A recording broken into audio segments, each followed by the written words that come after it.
Goeiedag almal, dit is Theo en baie dankie dat jy luister na hierdie oordeenking. Vandag, geloof in jou stryd.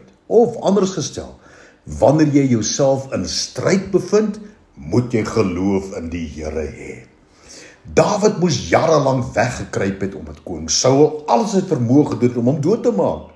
Saul was deeglik daarvan bewus dat die Here Dawid in sy plek as koning gekies het. 2 maal kon Dawid Saul om die lewe bring, maar hy het geweier om dit te doen. Maar dinge het vir Dawid later so erg geword, dat hy uiteindelik na die stad Gat gevlug het en tussen die Filistyne gebly het, maar toe die Filistyne hom herken, moes hy optree soos iemand wat mal was om sy eie lewe te red.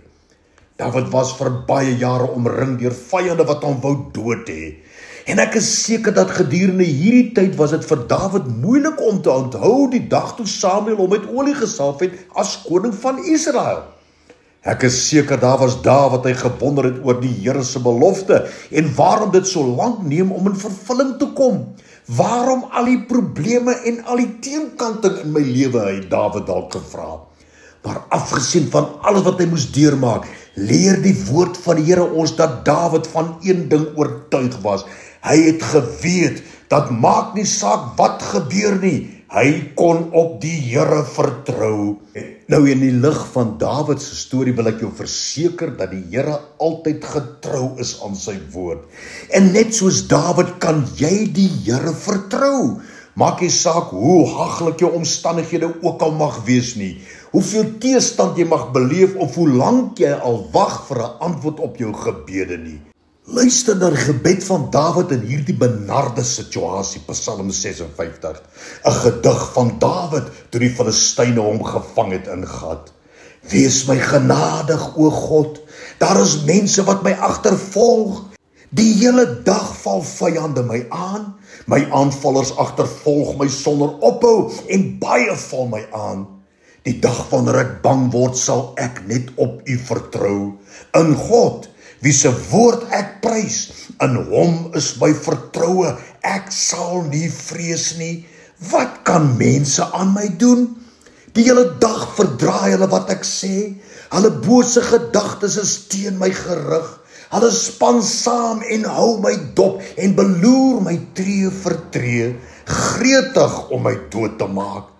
In die lig van hulle sondes kan hulle enigsins ontsnap. O Here, bring hulle tot 'n val in U toorn.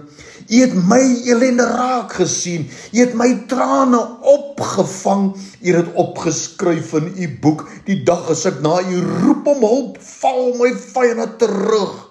Dat die Here aan my kant is, weet ek beslis.